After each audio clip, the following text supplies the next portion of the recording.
Friends, இந்த வீடியோவில் நம்ம என்ன பார்க்க போகிறோம் அப்படின்னா, குழந்தைகளுக்கு இப்போ வந்து பார்த்தீங்கன்னா அடிக்கடி சளி பிடிச்சிக்குது இல்லையா? அது எதனால் பிடிக்குது? அந்த சளி வந்து வர்றது இயல்பு தான் குழந்தைகளுக்கு. ஸோ அது வந்து எப்படி நம்ம வந்து சரி பண்ணிடலாம், அதற்கான ரெமீடிஸ் எல்லாம் என்ன அப்படிங்கிறத வந்து இன்றைக்கி நம்ம பார்க்கலாம். சரிங்களா? ஸோ குழந்தைகளுக்கு வந்து சளி பிடிக்கிறதுக்கு முக்கியமான காரணம் வந்து 2 விஷயங்கள். ஒன்று, சீசன் மாறுறப்போ சளி பிடிக்கும். இன்னொன்று, உணவு முறை வந்து கொஞ்சம் சேஞ்சபிளாக இருந்தது அப்படின்னா கண்டிப்பாக வந்து சளி பிடிக்கும். கை குழந்தைய இருக்கிற பட்சத்தில் என்ன ஆகும் அப்படின்னா, மதர் ஃபீடிங்கில் வந்து கண்டிப்பாக அவங்க வந்து ஃபுட்டு வந்து அவங்க வேறு ஏதாவது எடுத்துக்கிறப்போ குழந்தைக்கு அந்த சளி பிடிக்கிறது அப்படிங்கிறது வந்து காமனாக இருக்கும். ஸோ அது வந்து பார்த்திங்கன்னா அந்த குழந்தைக்கு மதுரை வந்து இந்த சளிக்கான ஒரு ரெமெடியை அவங்க எடுத்துக்கிறப்ப என்ன ஆகும்னா குழந்தைக்கு வந்து அது சரியாயிடும். இப்போ வந்து காமனாக ஒரு வயதுலேருந்து அந்த 5 வயசு வரை உள்ள குழந்தைகளுக்கு சளி பிடிக்கிறப்ப என்ன ஆகும் அப்படின்னா, சரியாக தூங்க மாட்டாங்க, சாப்பிட மாட்டாங்க, ஒரே நசன்னு இருப்பாங்க.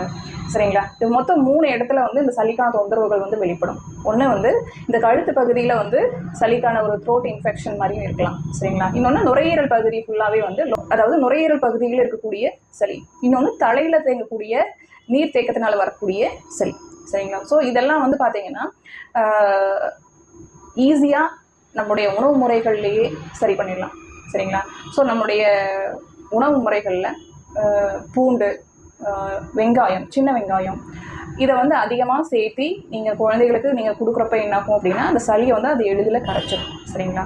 இன்னொன்று, த்ரோட் இன்ஃபெக்ஷன் அப்படின்னா இந்த நாட்டு மருந்து கடைகளில் அதிமதுரம்னு சொல்லி ஒரு குச்சி குச்சியாக இருக்கும். சரிங்களா? அது நீங்கள் வந்து வாயில் வச்சிட்டிங்க அப்படின்னா ஸ்வீட்டாகவும் இருக்கும்.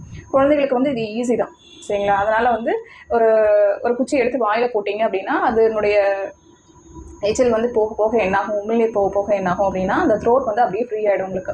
ஸோ அந்த இன்ஃபெக்ஷன்ஸ் வந்து நாளடைவில் அப்படியே வந்து குறைஞ்சிரும். சரிங்களா? ஸோ லங்ஸில் இருக்கக்கூடிய சளியை கரைக்கிறதுக்கு என்ன பண்ணலாம் அப்படின்னா, துளசி இலைச்சாறு, தென் கற்பூரவள்ளிச்சாறு, ஸோ இதெல்லாம் வந்து தேன் கலந்து நீங்கள் கொடுக்குறப்ப என்னாகும் அப்படின்னா அதில் இருக்கக்கூடிய காரத்தன்மையானது சளி அப்படியே வந்து கரைச்சி வெளியே தள்ளிடும். சரிங்களா? எப்படியுமே வந்து பார்த்தீங்கன்னா சளி பிடிச்சது, குழந்தைங்களுக்கு சளி பிடிச்சதுன்னா ஒரு 3 நாள் இல்லாமல் சரி ஆகாது. இது வந்து ஒரு 3-4 நாள் வரலும் வந்து கண்டிப்பாக இருக்கும் ரெடி ஆகிறதுக்கு. சளி பிடிச்சா இன்னொன்று கூடவே காய்ச்சலும் வரும். இது வந்து நீங்கள் பார்த்துருக்கலாம். அதாவது சளி பிடிச்ச எல்லாருக்குமே வந்து பார்த்தீங்கன்னா சளி இருந்ததுன்னா பின்னாடி காய்ச்சல் அப்படிங்கிறது வரும்.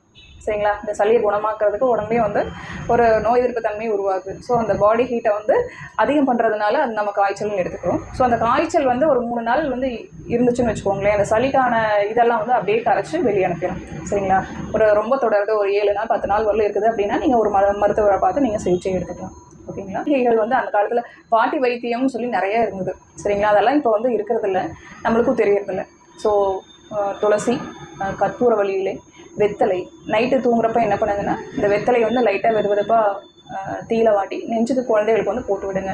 சரிங்களா? இதுக்கப்புறம் ஒரு வளர்ந்த குழந்தைங்க 3-4 வயசுல கூடிய குழந்தைகளுக்கு இந்த திரிகடுகுன்னு சொல்லுவாங்க. திரிகடுகு சூரணம் அப்படின்னு வந்து இருக்குங்க. ஸோ அதை வந்து நாட்டு மருந்து கடைகளில் கூட கிடைக்கும். ஸோ அந்த திரிகடுகு சூரணம் வந்து என்ன பண்ணுங்க அப்படின்னா ஒரு 1/4 ஸ்பூன் எடுத்து அது தேனில் கலந்து கொடுத்தீங்க அப்படின்னா அந்த சளியை பூரா அதை இறக்கிடும். சரிங்களா? சளியும் சீக்கிரமாக ரெடி ஆகிடும். இன்னொன்று, வயிற்றுக்கான ஒரு வெப்பத்தன்மை இல்லைனாலும் டைஜஷன் ப்ராப்ளம் இருந்துச்சுன்னா சளி அடிக்கடி பிடிக்கும். நீங்கள் பால் கொடுத்தீங்கனாலும் சளி பிடிக்கும். சரிங்களா? குழந்தைங்களுக்கு வந்து பால் கொடுக்கக்கூடாது.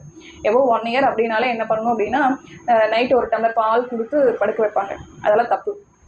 ஏன்னா பால் அப்படிங்கிறது வந்து பார்த்தீங்கன்னா அந்த ஜீரணத்துக்கான நேரம் வந்து அதிகமாக எடுத்துக்கோங்க.